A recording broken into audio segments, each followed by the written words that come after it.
YouTube Shorts. Welcome to Rising Tides Live. I'm your host, Shawn Walchef. This is a Cali BBQ Media production. We are streaming on hopefully YouTube, hopefully Facebook, potentially LinkedIn, but this is our live community. If you're listening to this show, we want you to join us. You can go to betheshow.media/rising tides. It's a chance for you to be a guest on our show. Today, we are going to be talking about YouTube Shorts with Claudia Tomina. She is the CEO of Reputation Arm, and she has done some deep work into what brands can do to leverage YouTube Shorts. So we believe in smartphone storytelling. We believe that every brand has the opportunity to become a media company. We built a media company on top of our restaurant, but we also interview the top restaurant brands and storytellers in the space to find out what are they doing and how are they leveraging the work that they're already doing on platforms like Facebook Reels, Instagram Reels, TikTok, and how can you use that for YouTube Shorts? Claudia was also at the Google Restaurant Influencers Summit. So we had a gathering in New York City, thanks to Lisa Landsman, and Google shared some of the best practices, not only for the Google business profile, but also for YouTube. So today we're going to get into those. We are going to bring the community up on stage, ask questions, share stories, and let's get into it. So Claudia, come on up. Welcome. Can you take 60 seconds and let those that don't know who you are you and what are you building at Reputation Arm? So we are a citation management company that really helps brands get control of all their franchises listings. So if you're a really immature brand, sometimes you start off and franchisees could go rogue and you have Yelp listings everywhere, TripAdvisor's unclaimed. So we really try to do like a customized solution for citation management. And then we turned Reputation Arm into a SaaS platform that helps build reviews everywhere, anywhere that you need it. And we do that through automation, through email and text messaging. And so really like a local SEO platform. Amazing. And what did you think about the Google event? I loved it, actually. And ever since the event and you spoke and Shira from Google, YouTube's team spoke, it opened my eyes to YouTube Shorts and then kind of relating that into local SEO. I think a lot of brands aren't utilizing the YouTube channel effectively when it comes to local search results. So I've been researching and kind of digging into how I can help and consult with different brands on doing that. But I think the big question is, how can we set it up, structure it right from the beginning so we don't have a lot of rogue franchisees out there? Because that happens, as you know, I'm sure you know, working with brands and a lot of multi-restaurants, like budgets and, you know, development, sometimes marketing efforts get put behind. And especially, I think, with video content, they're looking for the local franchise owners to produce a lot of their local content. And YouTube Shorts needs to kind of be into one hub where you can capitalize on, you know, building that one big channel and then structuring it from there. So I'm hoping we can kind of have a good discussion about that today. Absolutely. Well, let's share some of the mind-blowing statistics that you found in your research. Let's set the stage for where the opportunity lies for anybody that's listening to this content, that owns restaurants, that's running franchises. Go ahead with those statistics. Okay, so yeah, we have over 500 hours of video content that's uploaded to YouTube every single minute. That's 720,000 hours daily and 262.8 million hours yearly. So it's like a ton of video content on YouTube. There's an estimated 14.8 billion videos total by mid-2024.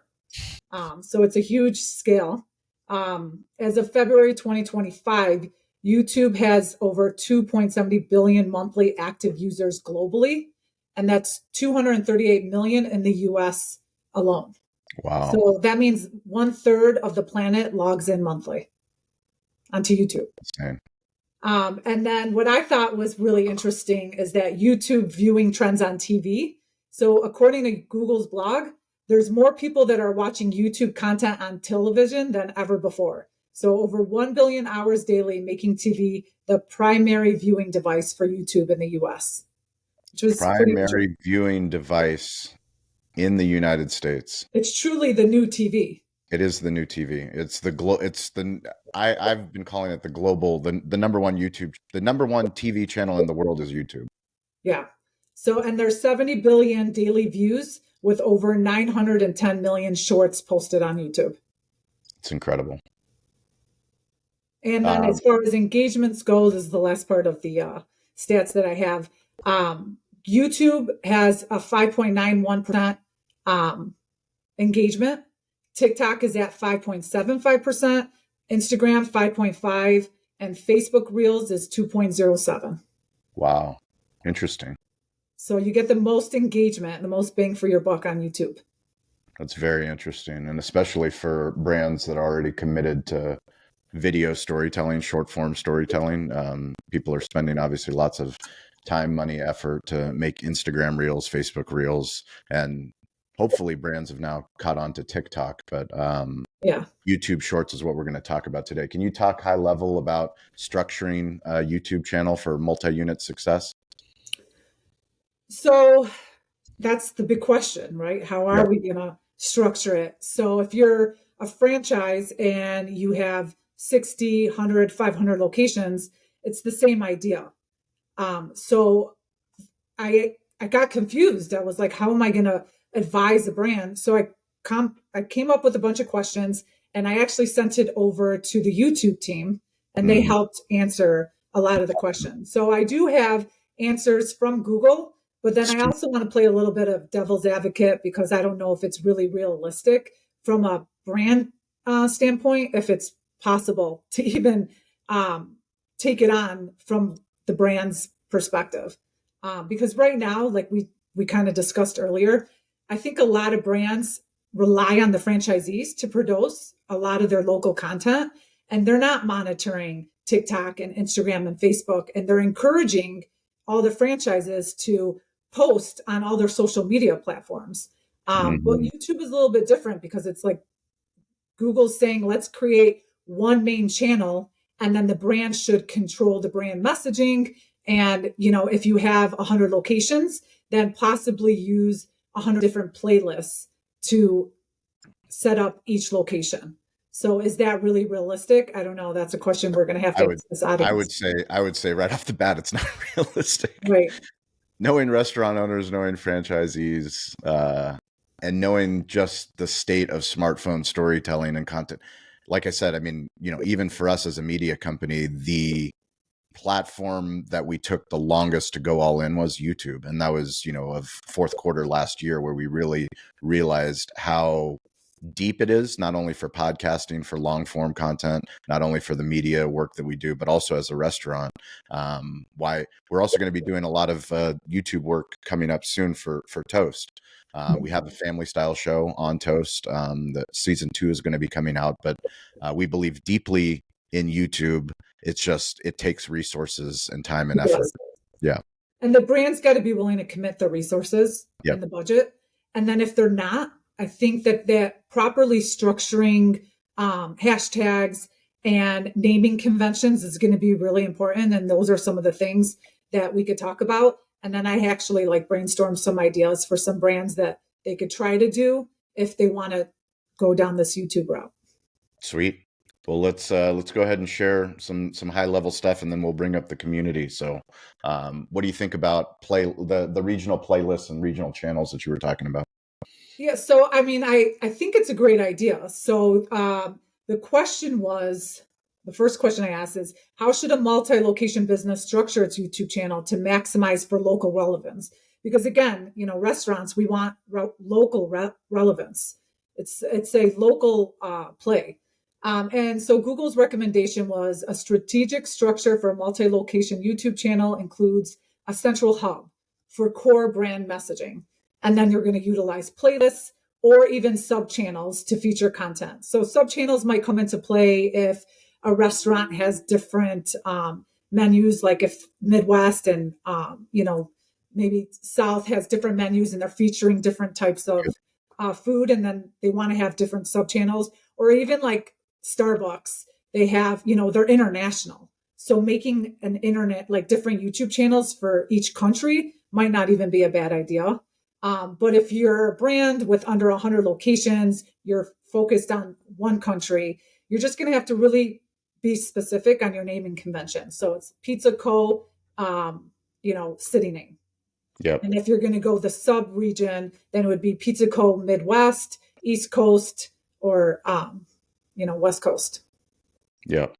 Yeah. I think there's obviously lots of opportunity, but it takes a strategic look into what we said in the beginning, which is resources. How can you utilize the current resources that you're doing if you're doing it successfully? Because I would love to know, you know, obviously these aren't numbers that I know or you know or even Google knows, but how the top performing restaurant brands, how many, like what's the percentage that actually post video, short form video to a social channel consistently, like at least once a week?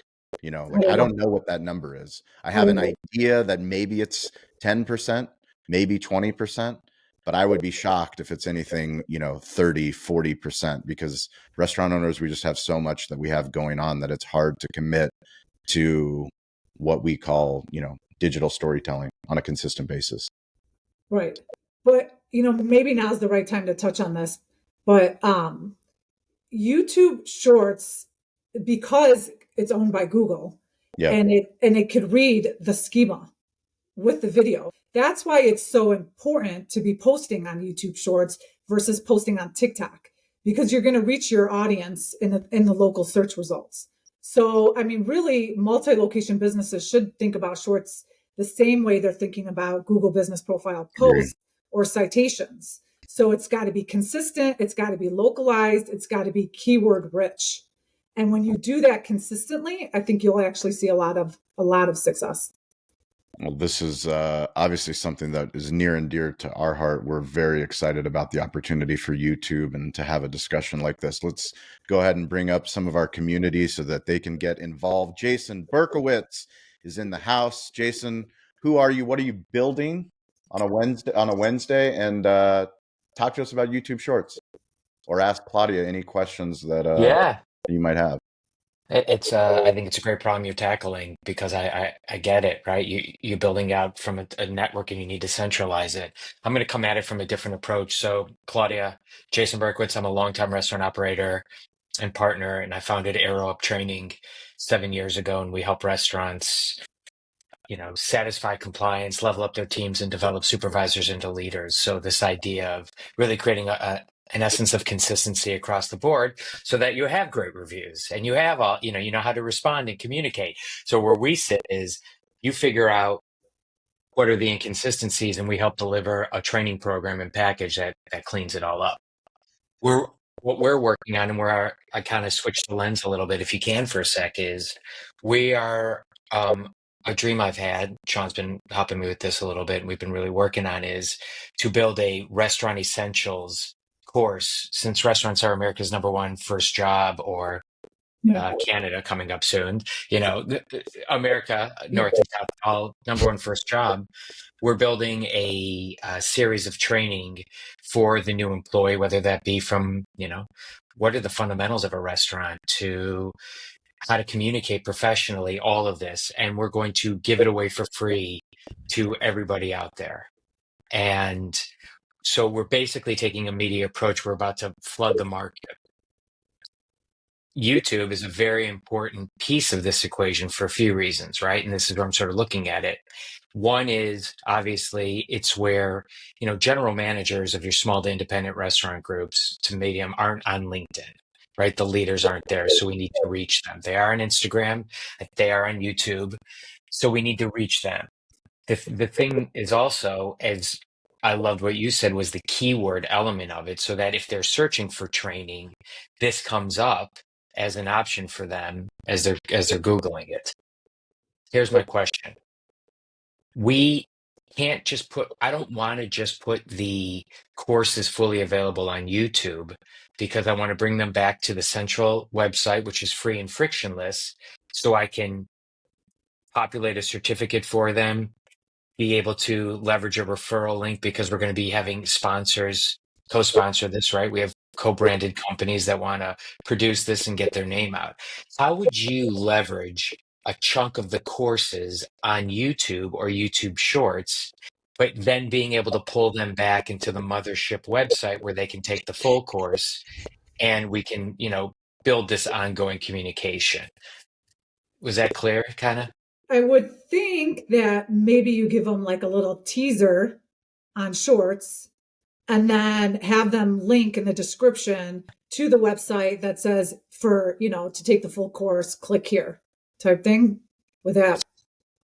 Yeah. Is there any, and what do I want to make sure I hit? Like thinking in the SEO, I guess you've got me thinking of it a little bit more. Like what piece is most important? Obviously, what gets people excited, but does it have to be? Is it in the transcripts when people are speaking that Google's scraping, or is it just in what I'm putting underneath it and writing in the So it's captions? both. So it's important that you're focused on your meta title, all the metadata, meta title, meta description, and then the geotagging. So maybe geotagging is not going to be as relevant for you, but you're going to want to geotag your location. And then if you're going to want to maybe highlight a specific region, geotag that region, I would say.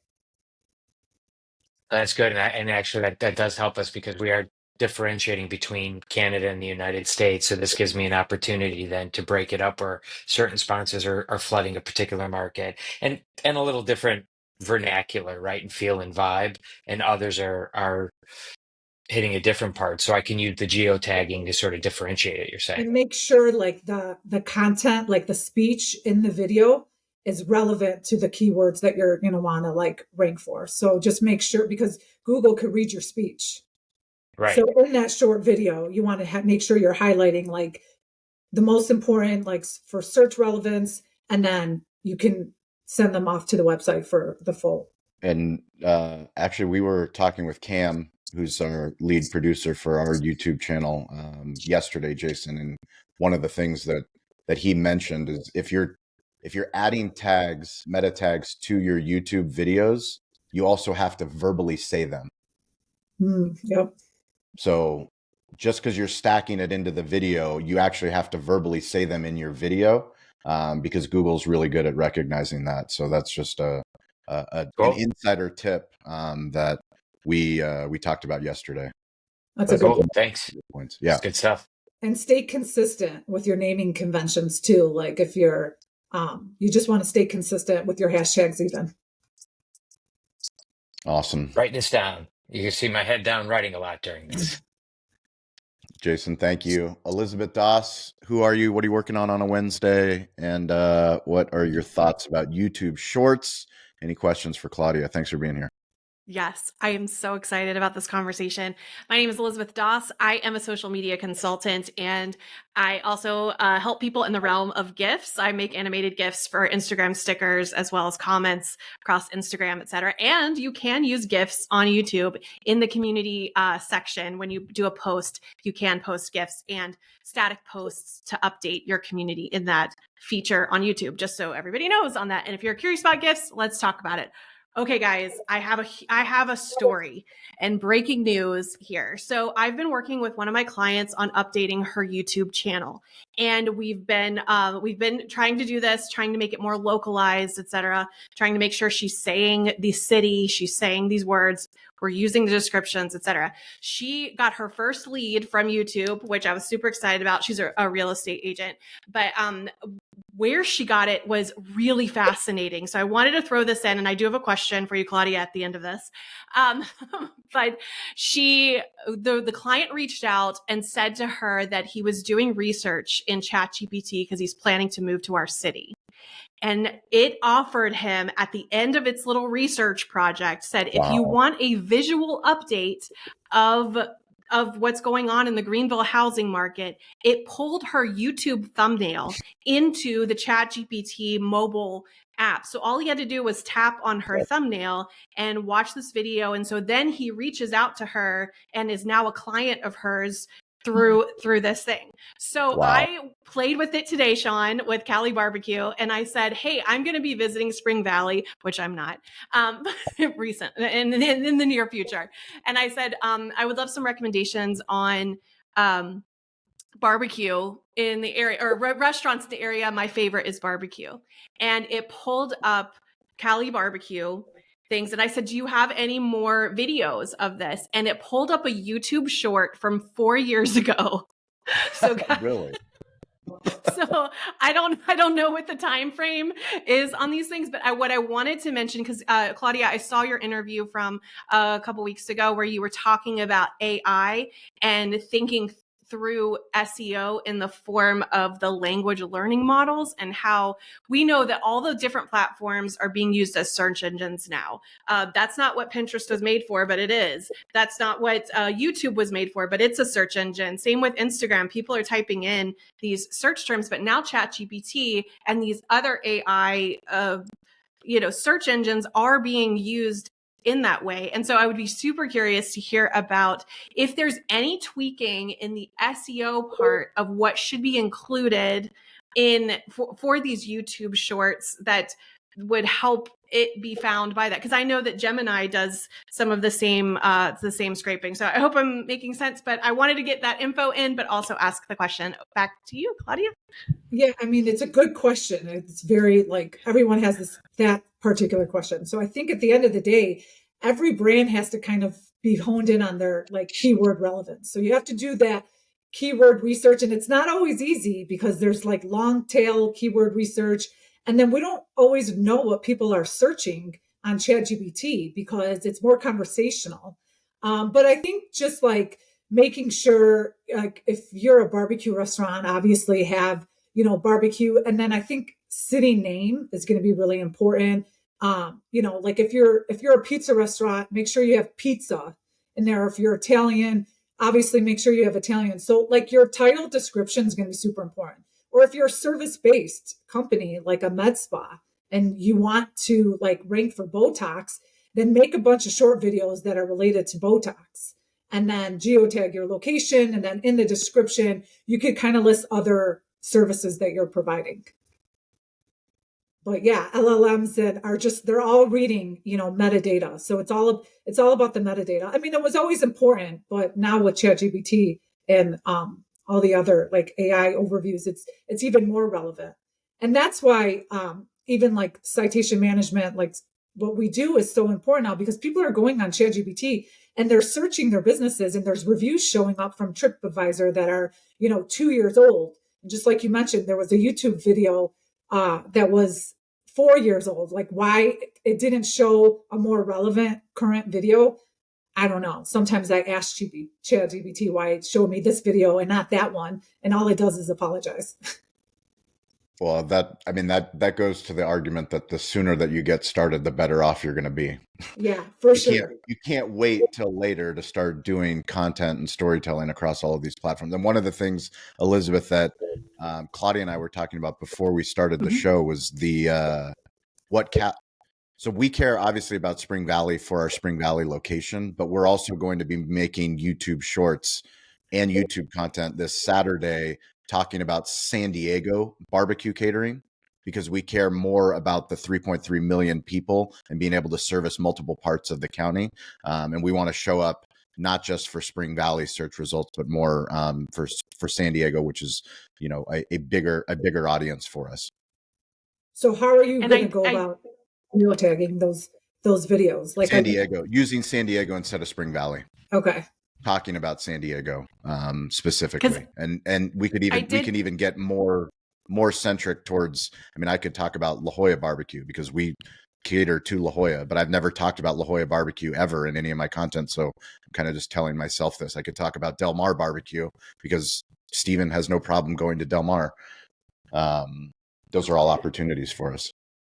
And I did start my search by searching for San Diego barbecue, and Cali BBQ was not in that realm. So I did look for, and then I was like, well, how about Spring Valley? And then it did show up for me there. So it is important there. A really quick second question with Claudia, your post that you made on LinkedIn about how these YouTube shorts are showing up in your Google My Business section, is that automatic or do you have to link your YouTube account?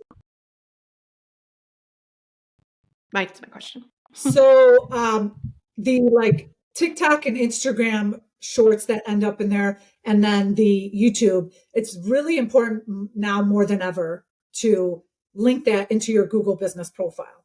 So I believe the shorts shortcut on Google search was introduced in April of 2024. So it's not a, it's not a mistake. Like Google launched those social profiles in our Google business profiles, I want to say in 2024 around the same time. So there was purpose behind that, obviously.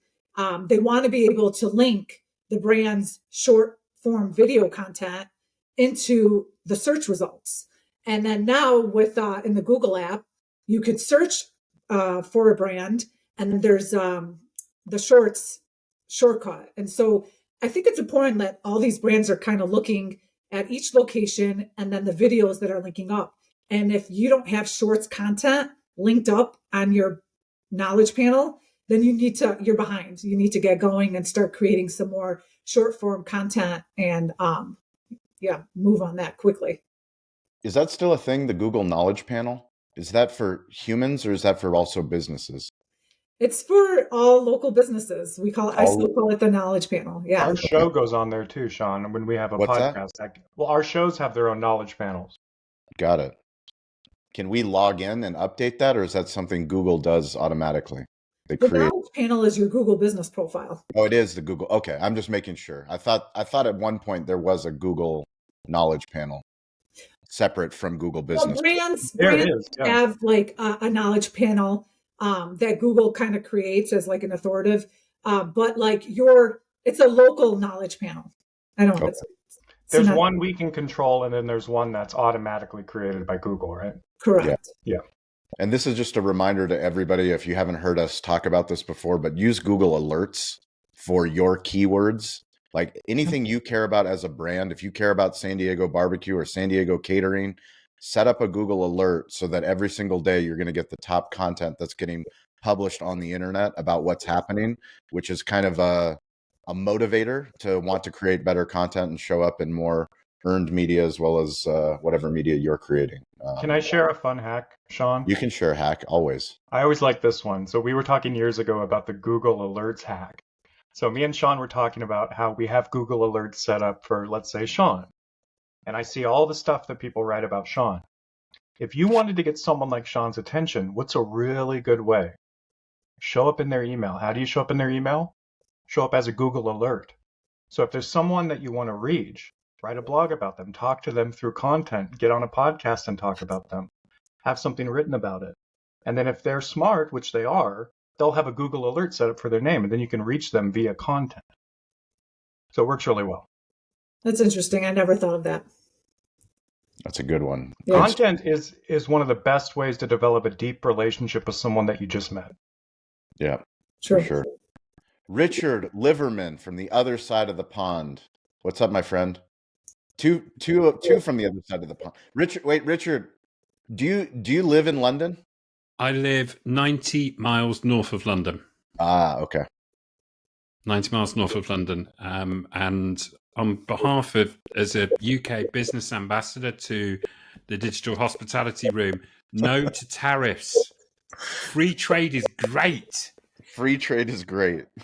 Love a bit of free trade. No to tariffs. Tariffs Is there bad. a tariff on your services, Richard? Do you know what? The only tariff on my services, you have to listen to my voice, Stover, which many would say is a subsidy. Oh, there you go. Richard, what are you working on a Wednesday, and who are you? You know, I've actually been working. I did some very interesting work with a client in London this morning, and then I spent the day working on my own business, doing strategy and development, and it's been quite satisfying. And one of the things I have been working on in the background is my YouTube channel, which is doesn't have as many subscribers as Mr. Beast, but it's a work in progress. And it's interesting because the YouTube shorts have, we've got a little bit of traction, and a couple of questions come to mind. One is, how important is the kind of snappy, witty headline in drawing people in? I understand about needing the first few seconds to really capture people's attention, and I know your YouTube producer's given me the same advice. Start big and, drop the seeds of the story. So one question is around, okay, any tips and advice on headline writing? And then I had a client this week that's had a couple of negative comments on YouTube. And It was just a question, what's the panel's feeling around deleting, removing, responding. Just I'm open to suggestions to feedback to my client. Claudia, you can start, and I've got lots of opinions about negative comments on all social platforms. Personally, I would ignore some of the negative comments, but if you're compelled to reply, just keep it, cordial. Don't get super defensive. I think that's definitely the wrong approach. And maybe make one comment, but don't keep engaging. What's your take, Shawn? Yeah, the irony in the negative comments is that it actually helps with engagement. So, Cali BBQ from the start is controversial because we're cooking California, slow smoking California barbecue. And anybody that's in Texas, like, this is the biggest tragedy possible, is Californians thinking that they can cook barbecue. The same thing for people living in Kansas City, the same thing for people living in Memphis. And like, we love the craft of barbecue, and we understand that the person that's on YouTube or on TikTok or on Instagram or Facebook's even worse. Out of all the platforms, Facebook by far will be people, telling me how great their barbecue is and that we don't know what we're doing. And you take it with a grain of salt, knowing that those people aren't running a barbecue restaurant business, let alone a barbecue media company, let alone haven't been in business for 17 years like we have.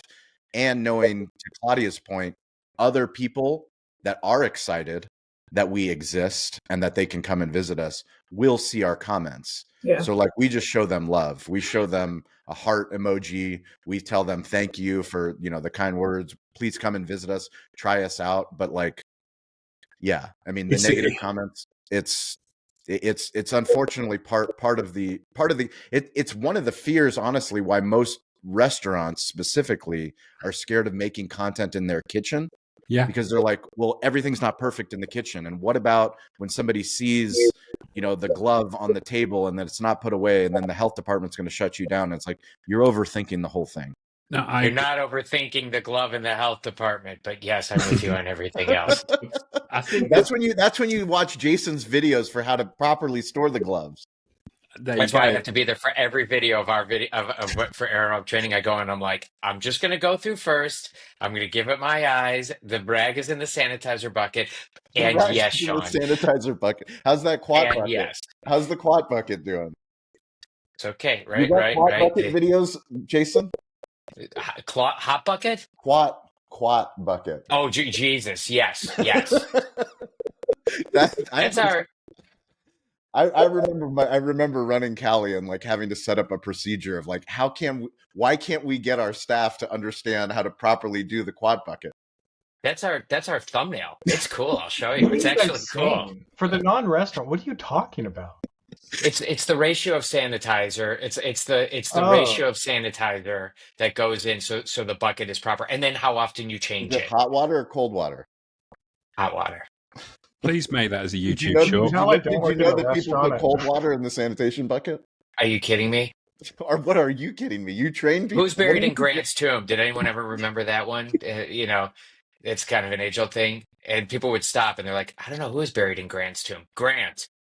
Okay, I'm off. All right, Richard, what else do you have for us? No, I think that's really helpful, because I think there is that bit where people are scared to post, and then if they get a negative comment, I think when it's new to a business, they can get bent out of shape. And I think as restaurateurs and, as content creators, I also think there's that little bit where other people's opinions are a bit like arseholes. Everyone has one, but you don't necessarily want to see or hear it. And I think there's also idea with like reviews. Sometimes I'll work with a brand and they're like, I don't know if I want to solicit reviews because what if we get negative reviews? And I'm like, well, first of all, negative reviews will help you rank. It doesn't matter if it's positive or negative. You're still going to rank even with a negative review. And it's all about how you're responding and then learning from it, because it's all feedback at the end of the day that you want to be able to take back and learn from. So, as long as you're getting more positive than negative, you're staying above a certain threshold, you shouldn't be scared of, negative content, because it's going to come. Everyone's going to have an opinion. We're not going to satisfy everyone. Awesome.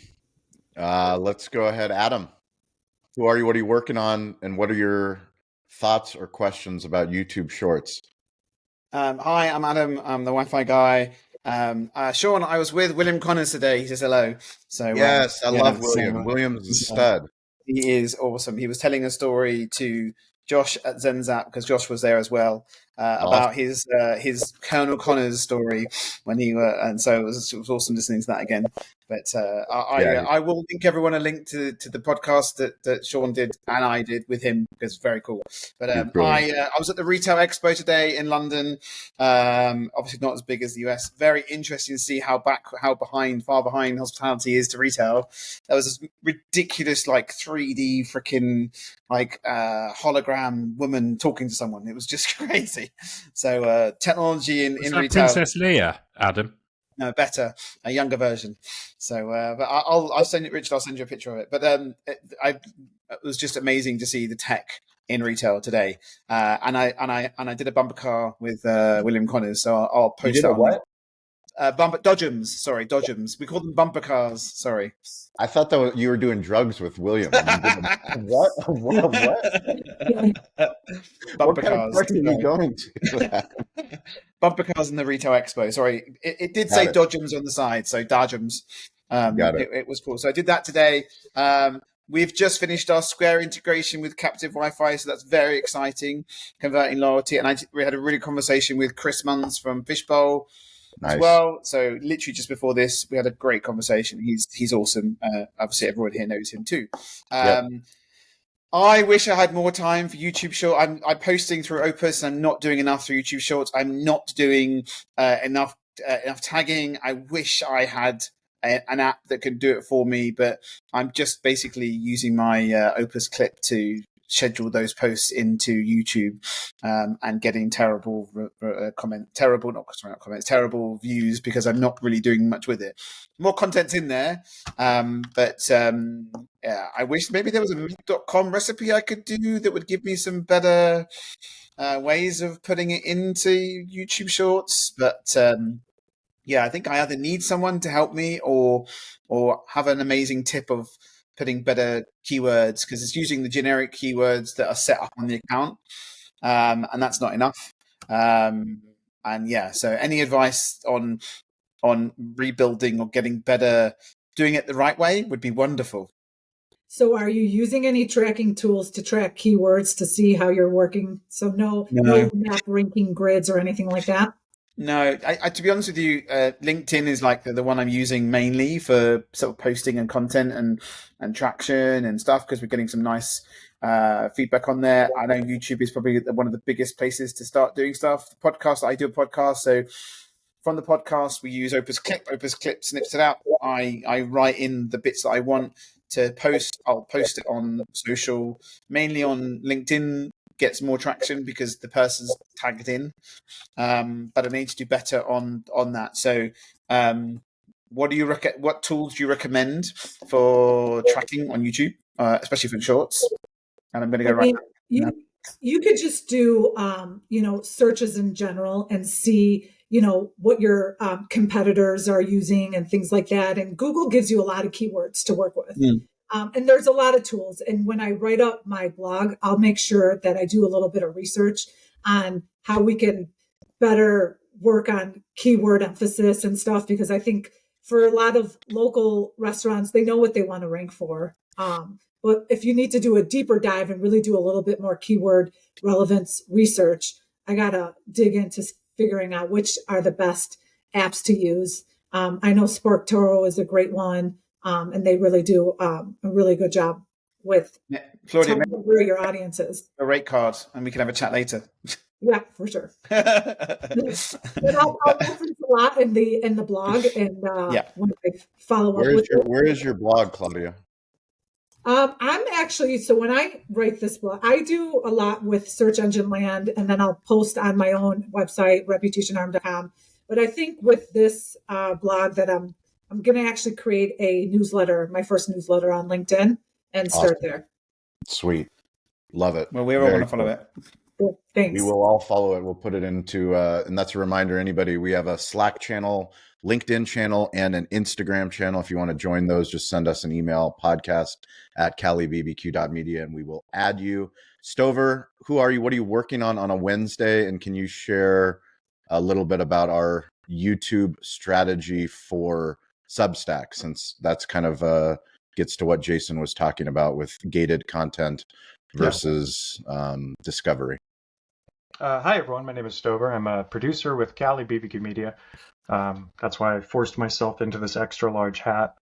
Couldn't even fit my man bun in there, Shawn. That's how small this is. But I've had this since I met Shawn from before we started working together, so it's really valuable to me. I have it on my wall for a reason, because I care very deeply about what we're doing as a business. It was a restaurant, as we've talked about, that became a media company, which was almost unheard of when we started. Now, thankfully, a lot more people are realizing the power of media. We every day are still trying and learning new things, and one of those is Substack. Substack, you've heard about for years, is a newsletter platform. It also has a lot of multimedia functions, and it's really cool.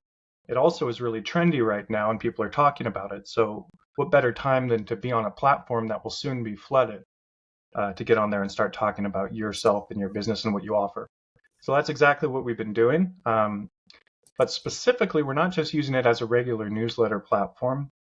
We're using it to distribute what we consider high value exclusive video content, as well as a pseudo podcast in the form of updates in audio and video about restaurant technology specifically the tools and the people and all the stuff in the inner workings that we maybe can't get into as deeply in our other content, like our podcasts, which are more human conversation based about people. But now we really get a chance to dig into technology itself, which is a wide open playing field. And the cool part about Substack right now is we're one of the only restaurant people in there, or even technology, because it is still so new.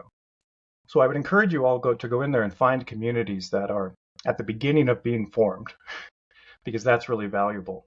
But Substack has also led us to actually finally creating a media email list where people are joining us for media only, not just for barbecue, because our list before was based around the restaurant.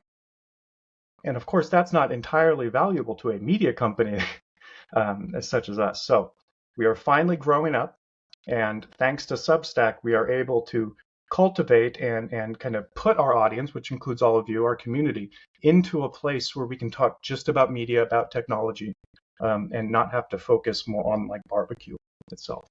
And so we're still new to that, and we'd like people to subscribe. A lot of you already have, but the more people in there, the more we can grow it, and then we can start having bigger conversations with people outside of our immediate network. Can you talk specifically about the YouTube strategy that we talked with Cam about in regards to the videos that we're posting on Substack? Yeah, one of our producers, Cam, who is related to Richard. Related to Richard. Thank you to the Rising Tide community. You never know who's watching. You never know who's listening. You never know where you can get a referral for incredible talent or work. Yeah. I love our community. And Cam it's in the family. What can I say? I'm becoming Italian. Cam has done a great job for us, where he has helped us really figure out the secret to producing efficient and cost-effective YouTube videos. We would all love $1 million to give away, like Mr. Beast, which we referenced. But most of us have a budget, and most of us only have so much time. And thanks to Cam working out this process with Shawn that they have, we can now create these videos topic-based, which YouTube likes, a lot broader than we would do in a normal podcast conversation. And the crux of it is they get into a virtual studio room. We've mentioned Riverside, which we're using now, but there's plenty of others. You could even use Zoom, which we started off with. And then you have one person as a producer. In this case, it's Cam. Then you have one person who's the expert. In this case, it's Shawn. Cam and Shawn decide what these kind of topics are going to be in advance. Cam will come up with a few bullet points, knowing that the video is going to be a few minutes long, 5 to 7 minutes. Then he'll just ask Shawn questions and get the responses, and then Shawn will just go off and unload his head on what he wants to say. But Cam has already gone into it knowing that it's going to be chunked up into these bullet points. So then he can go straight into the editing software, cut off the fluff, throw it together, and put graphics on the screen with music. And all of a sudden we have a YouTube video that takes so much less time than if you had a crew and you had this and this and this. And so we've taken that process and put it into Substack, where we're going to be doing that with exclusive stuff in there where you can only see it in Substack at first. And we're still thinking about maybe a couple months later releasing it into the world after that. But we really wanted to have a place where you could only find this content as a way to sort of make people come into this specific platform for the first time. It's awesome. Yeah. But efficiency, you can't do any of this stuff unless you make it efficient for yourself. We won't laugh. Yeah, I Like, mean, none of us you won't keep doing it. The biggest thing, like we as a media company have talked about YouTube since we started, knowing that we want to do it, we want to get better at it, but it's just a bandwidth problem. You know, I mean, how many shows can you produce? We have a million. I mean, we got, like any good media company, we're finding ways to do more with the same amount by creating structures and systems, Yes, right? correct. So that's the machine that we've built, which is why we can have so many shows and run them, because we're making a machine, a literal machine behind the scenes. And I think, you know, for the most important thing for our community is don't underestimate how much you can do. It seems like a lot. Whatever you're doing now seems like so much you don't have time to do. But I promise you, like, our job as a community is to push each other and go, like, if you want to start the podcast, do once a week. The sooner that you can get to twice a week, you will grow so much more. It seems impossible, seems so hard to do. Starting a blog, starting a newsletter, whatever the thing is that you want to start, the quicker that you can double that, the more you can realize that you're building the infrastructure to actually grow and make significant impact. Maddie Smokes, welcome to the stage. Who are you? What are you working on? And do you have any questions for Claudia on YouTube? So I'm Maddie Smokes, chef and owner of JJ Cooper's in Long Beach, New York, and Maddie Smokes Barbecue and Catering. For me, I'm really just getting into this whole market of the videos and the podcasts and whatnot. So it seems like the shorts would be a great way to take the longer videos that you're developing and maybe promote them and get them out easier with more, whether it be for X or Facebook or Instagram. But I guess, Claudia, my question would be, as a new person into the video surface, what would you recommend? Is it more of spending time on quality content and making sure that every video is coming out good, or should I be hitting the masses with more videos and over time really redefining the image and what the videos are going to look like for the customers?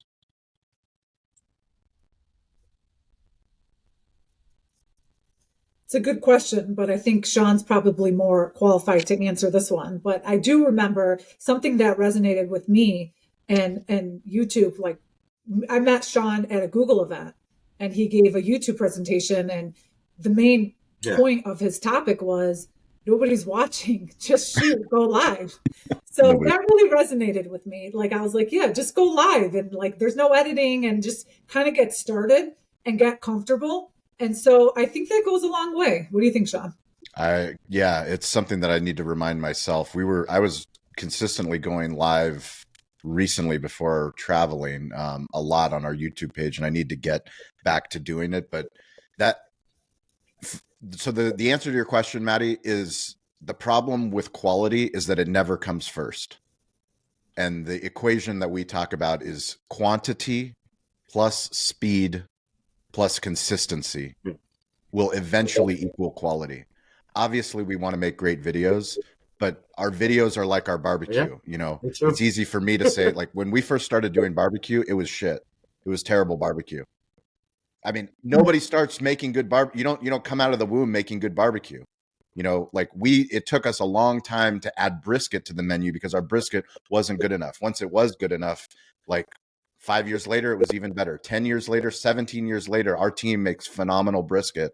And just the same way we make better podcasts, we make better videos. And to Claudia's point, like, I think the problem is when you film a video, if it lives in the cloud and it doesn't get published, that's the biggest problem. We go to an event, like I go to Las Vegas and I'm at the Pizza Expo Bar and Restaurant Show. We have a Rising Tides meetup, and I'm taking short form video myself. I obviously have a media team, but like the things that are relevant to you is like I'm taking the video myself. The sooner that I post it, the better. Because if I wait, I've already in my head, I have 5 videos that I wanted to publish that I haven't. And guess what? I'm already on to the next thing. Like, we're doing this Rising Tides live. I've got to do a restaurant influencers interview. I've got to, do this thing. Vegas is gone. Right. So it's like, if I don't do the quantity, speed, consistency, and like just get into the habit of daily doing it, then I'm missing all the opportunity to learn. Anybody else want to add to that? Jason, you have any thoughts? You're Shawn, muted. I agree totally. As a viewer of yours, it's really fun when I see that, when I just kind of check my social media accounts and I see that you're live, to see you live on the scene.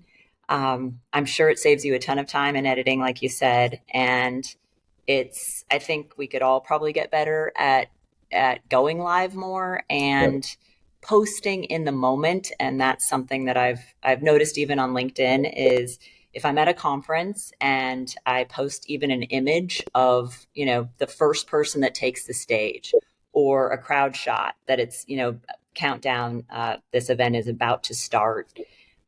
It's kind of exciting when it's in the moment. So I agree as a viewer. I couldn't agree. And like, Laura, that's such a good point, because, RLC is coming up. And if you don't the greatest trade show and conference on earth, it's happening right now. It's on the internet. So it's like, if you put it on the internet and you let people know, you bring people into the story, because I won't be at RLC, but I'll see your content from RLC. So if you wait a day later after the pickleball tournament, like, somebody should be going live from the Pepper Lunch pickleball tournament, so that our community going live, that won't be there do can you actually recommend go and waiting, be involved. That 3-4 minutes to try and capture following and getting people rolling? Or once you go live, are you starting with the content trying to capture people later on? I think the most important thing about going live is just doing it consistently. I invited a woman that she saw our content at the Pizza Expo, and she's going to join the community. Actually, included her. She's going to join when she can. But she was talking about her pizza business and how it's growing. She has, she needs to buy more equipment for the pizza business, but like every Sunday she's going to this farmer's market and cooking pizza. And I told her she should be going live every time she fires up the oven, and just making it like, it costs us nothing. We don't have to pay anything to YouTube. We don't have to pay anything to TikTok. We don't have to pay anything to Facebook. We literally just go, hey, I'm going to be selling out of these pizzas. I'm just having a conversation, inviting you guys down here, because what does it cost us? Like, who cares if only one person watches, or 2 people watch, or 100 people watch? Go ahead, Jason. So I have a technical question. Kind of a little bit on live, but moving over and taking on the, it never starts out perfect. I went back and listened to LA Hospitality News to Go, which was this podcast I put together for the LA restaurant community to help them out. And I'm listening to these past episodes that we stopped because it took me 20 hours to edit. And Claudia, I'm a founding board member of the Independent Hospitality Coalition. We have 1,200 independent restaurants that look to us, right?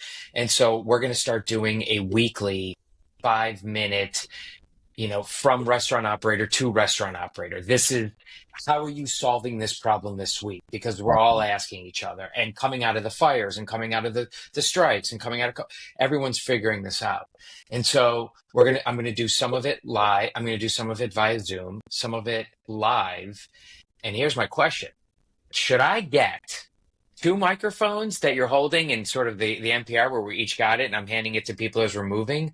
Or do you like, all of you, the little clip where somebody yesterday was coming over and filming me for something where literally they were taking it off and putting it on, the lapel that wasn't a microphone to hit? So am I going handoff with mics? And what's the camera? Richard, you just videoed some incredible videos with Adam and the ZenZap team. Can you share your opinions of the big microphone?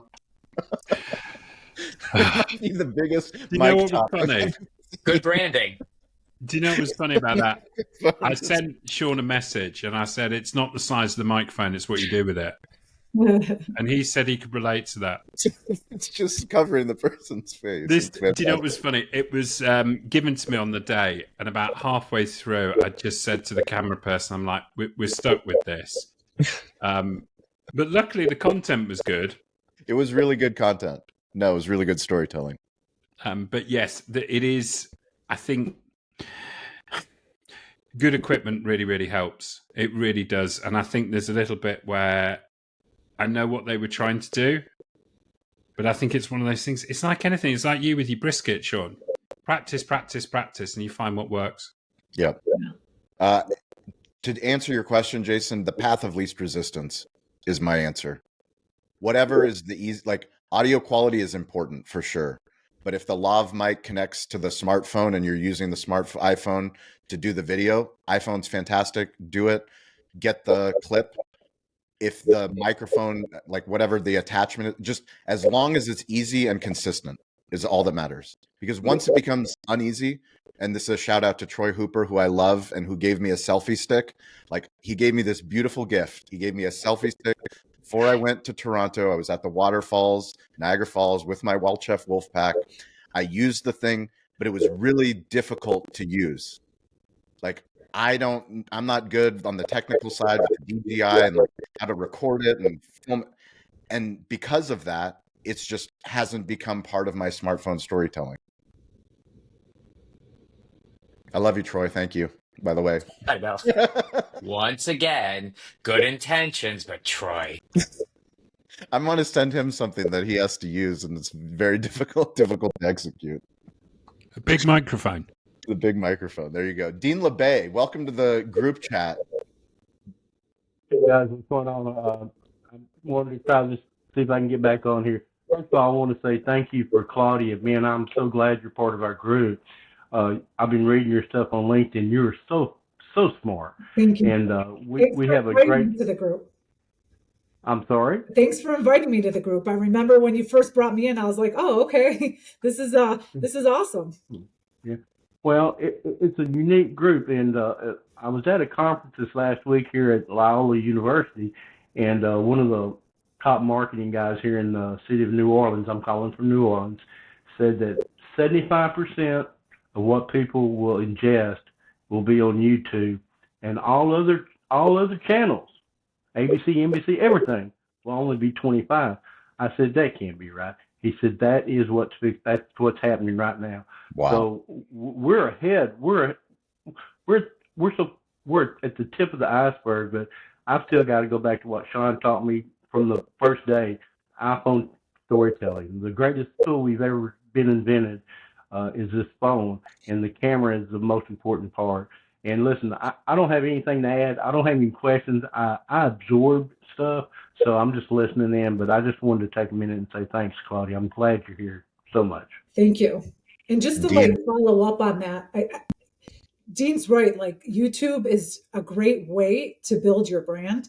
I mean, after the Google API leak, all the SEOs were, talking about, wow, like we knew Google favored brands, but now it's in writing, right? So the best way to build your brand is through video content and being where your audience is. And it appears that YouTube is the perfect place to find your audience. Can you share a little bit more? I don't know about this story, this API leak. The Google API leak? Yeah, when was this? This was last year. Uh-huh. And somebody leaked all the API, ranking factors, and so all the big SEOs were kind of digesting it and looking at it. And like last year, I found 2 ranking factors for restaurants that I published. One of them was like popular times. So if you go onto your Google business profile, you could see when a restaurant's popular. And so a lot of times what I do now is I reference the Google API leak to kind of back up my data, because I try to see like, what is Google saying about popular times? And so I was able to kind of back it up, because Google's not going to admit like, yeah, popular times is technically a ranking factor. So it was a big focus on brands, and like, that's why Nike and, Dick's Sporting Goods and all these big chains are always going to outrank the local business, because they have a brand presence. Mm-hmm. And so all these local businesses and, all the SEOs are trying to educate all their clients on, hey, we got to build your brand. We got to do a better job of building your brand. It's not just about keywords and blogging anymore. It's being where your audience is, especially now. Sportoro is always talking about Rand Fishkin. He always mentions how, click-through ratio it's not there anymore. Like we can't always get the attributes that we're looking for in reporting It's just going to end up being like, even though your website page views and clicks are down, it's how are your conversions? Are you still getting the calls? Are you still getting the bookings? So, the metrics are changing.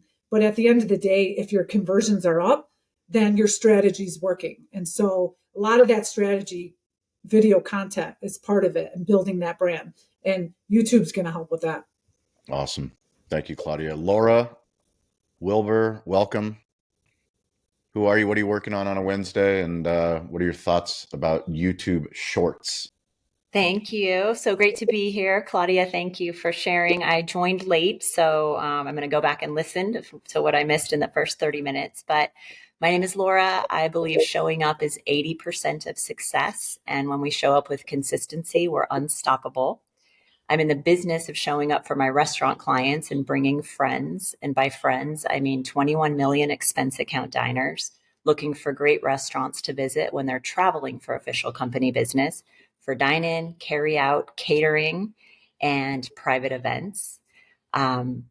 Today, I'm working on a couple fun entertainment venues. So we're getting more and more requests from our corporate clients for places that they can go and do team building events. And specifically, we're getting some requests for golf. So really learning about what's out there in golf and pickleball, which is kind of fun. I had one funny story to share related to going live and practicing. And it happened on Instagram Live. And Dean, you're so kind to join me sometimes when I go live on Instagram on my gratitude walks in the afternoon. So I went live. I was looking at my phone and nobody was joining. And it seemed like it was like, I don't know. It seemed like an eternity. I'm like, where is Dean? I really need somebody to talk to. So I was just sort of looking at the phone and just looking off at the water thoughtfully. And then eventually, people joined. And then my son came down to the beach and his friend. And then we had a great conversation. Anyway, I posted it, but it had the beginning of, at least, I think it was easily a minute of completely dead air of me looking so weird. And my daughter called me. She's like, Mom, are you okay? Like, what's going on with your posts? So that I think answers the question of, if you go live, don't wait for the people to join. Just start talking, especially if you're gonna repost it. Yep. But my question is related to TikTok. So my daughter-in-law is a content creator in the beauty space on TikTok, and her audience is probably mostly young women. I've been encouraging her to make the move to YouTube, and she has done some, longer form videos on YouTube and had a lot of engagement there and kind of cross promoted and saved, big events to say, hey, go check out my YouTube channel to see this video. But it's something that she's just so comfortable on TikTok. And I really believe that if she can diversify, it's going to help her business. And so any tips related to somebody that's almost exclusively on TikTok, making that move over to YouTube? So I would say, Laura, like all the brands that I work with, they're all on TikTok and Instagram, and they're all comfortable there. And I'm kind of like, hey guys, like we need to start with YouTube. So I'm doing the same thing. I'm trying to help some of my brands and restaurants, and they already have the video content. And I'm trying to tell them, like, just take the videos and post it onto YouTube, and just let's get some meta titles and meta descriptions up and rolling, and let me track our progress. And so it's just kind of getting it into the routine of things. I don't think it's that hard. The content is there. It's just more or less following a routine and like consistently posting, because they already have the video content. And then in doing my research, there are some apps that will basically take your videos from TikTok and strip the TikTok logo, and then you can upload it into YouTube. So, I mean, if you dedicated even, once a month or once a week to just kind of strategizing and just publishing on YouTube, and then maybe getting comfortable with, going live on YouTube. But yeah, I'm running into a lot of the same issues. I think people are just shorts started on TikTok and YouTube followed TikTok by creating shorts, so it's something new. But people I think are starting to realize, and it's going to become a lot more common, especially the more we all talk about it. But it's Sure. definitely needs to be integrated into a routine. Thank you. And for anybody that is looking for brand deals, this is the book, Sponsor Magnet. Our interview with Justin Moore, the author, just dropped on restaurant influencers. Take a listen to the interview, but Sponsor Magnet, it's brilliantly written. He shared all of the secrets for how to get brand deals. We've been recommending the book. I read the book in a day. It was phenomenal. I'm going to reread the book. Shawn, do you remember how we booked him? How we booked him? Through DM. Yeah, I was watching your live feed, one of your Saturday live feeds from the shower. Oh, yeah. Yeah. And I wasn't in the shower. I was in the shower. You weren't. And I was not on camera. I was just watching. Yes. And I was like, oh, Shawn's shouting out this guy. So I went straight on Instagram and found him and started messaging him and sending him screenshots of Shawn on live talking about him. And he was like, no way. And so he went on live and watched a little of it. And then we booked him right there on the live. Yep. All the while we were telling the audience in chat what we were doing, booking him. So there is a power to live when you make it real. Make it real. Talk about real people and let them know about it. Well, let's go ahead and do a tip, takeaway, homework assignment. Claudia, thank you so much for getting this conversation together. Hopefully it was valuable for those that are listening on YouTube or listening on the digital hospitality feed or watching on YouTube, Facebook, LinkedIn, wherever you see it. Elizabeth, kick us off. Tip, takeaway, homework assignment.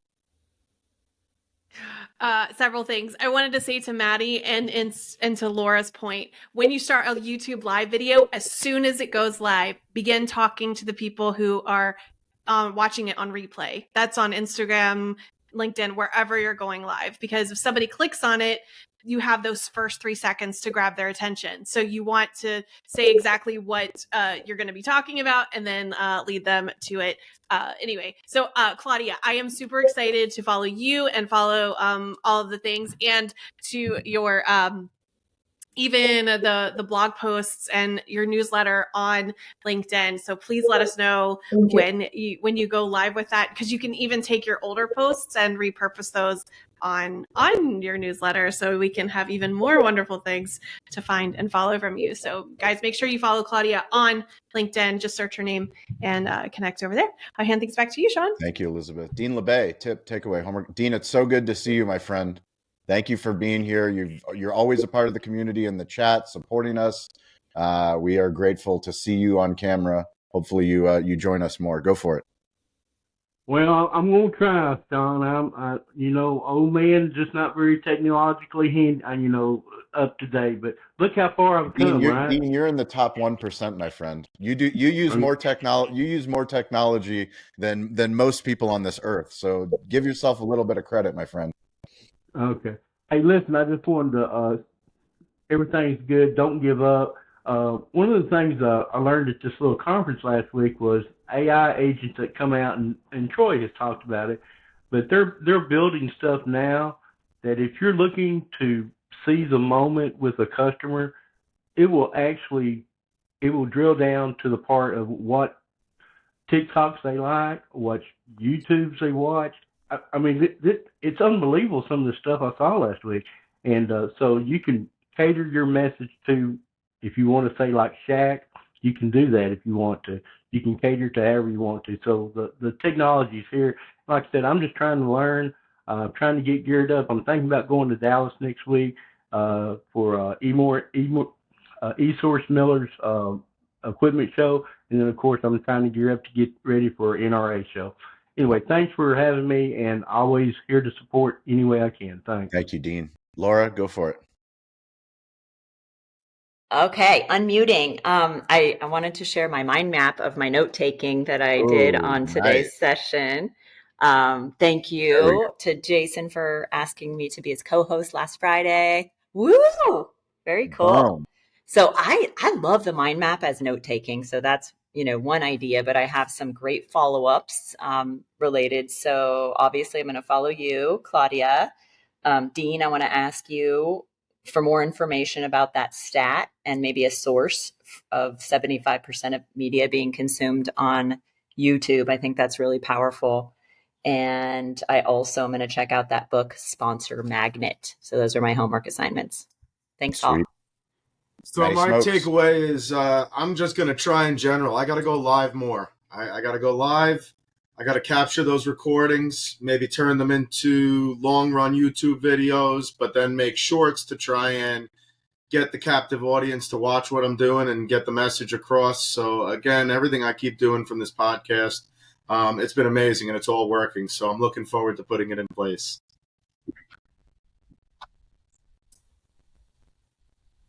We appreciate you, man. Thank you for stay curious, get involved, and ask for help. You're getting involved, so that's one of the most important steps is doing the work. Thank you, Maddie, I'll second that. Your videos have been amazing. Your content on LinkedIn and your recap from the recent show you went to, it's really great quality. So early, I'm really impressed. So keep going. Awesome. Stover, thanks for joining from behind the producer wall. My homework assignment for myself is to not wear a hat next time because I have a headache and I think I probably have hat marks on my head. So, but I think the homework assignment for everybody is this is still social media, even when you're on YouTube, even when you're on Substack. Think of it as social and talk to and about real people in your videos. It works really well.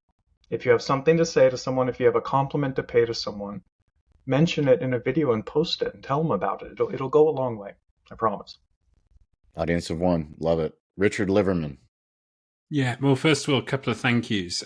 From Friday to Laura and Jason, who mind mapped me live and then sent it to me. I used it in a meeting I had with somebody in the UK as we're planning for that date. And it's just gratitude to the pair of you. Thank you very much. It was strange being the recipient, but delightful as well. So thank you to you both. And to Claudia, thank you for today. Really interesting in that idea of feedback and how it drives the algorithm as well. To Shawn's point, I'm going to share that with my client when I see them. So it's a great bit of knowledge that you shared. Thank you very much. And I'm just curious how Stover watches YouTube in the shower without getting his phone wet. You talk about curiosity, Shawn, that's blown my mind. There you go. Jason You have an iPhone, so you can do anything. You can throw them off a building, they'll still survive. Troy had to get bringing Troy back, special earbuds for the shower because they were not working while he was doing this. So there you go. We don't have the Troy earbud issue anymore. We're good. Yeah. So, couple takeaways. First off, thank you, Claudia, for this. Sponsor Magnet, Shawn, just hearing about this, so that's cool. I'm going to check that out and draw a connect line between that and the YouTube shorts that we're going to be producing.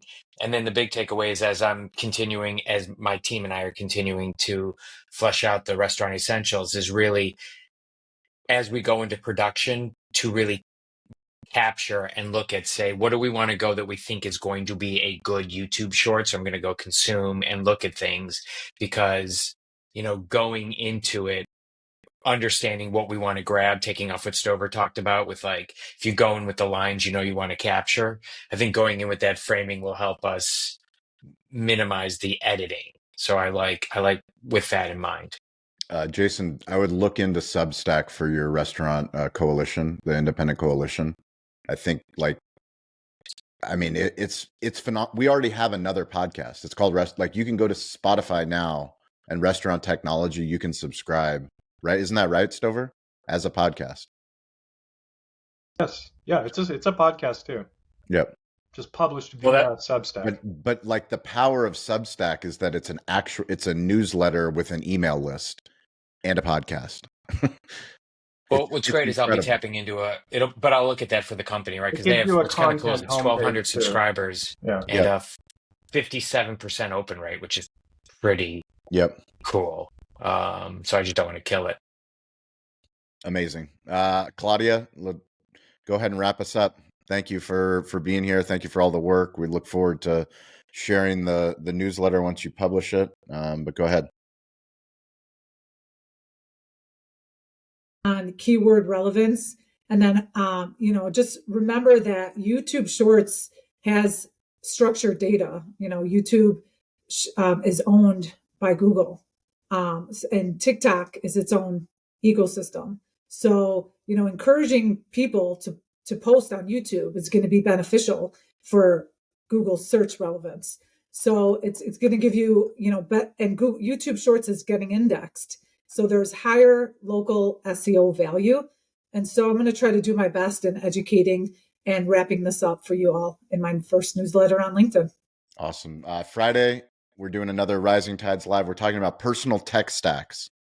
So we're going to be asking the tough questions of the most used apps on your phone, why you use them, why you choose them over other things. Please bring some valuable information so that we can share.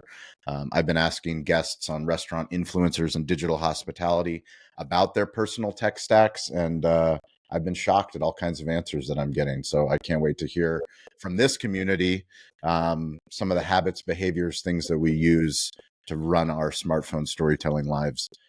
Thank you all. We appreciate it. Thank you, Mike, for producing, Stover, the Cali BBQ Media team, Laura, Richard, Dean, Maddie Smokes, Elizabeth, Jason, and Claudia. Thank you for being our guest and for volunteering. Anybody that's listening, if you want to be a host, if you have a topic that you want us to talk about, let us know. Send us an email.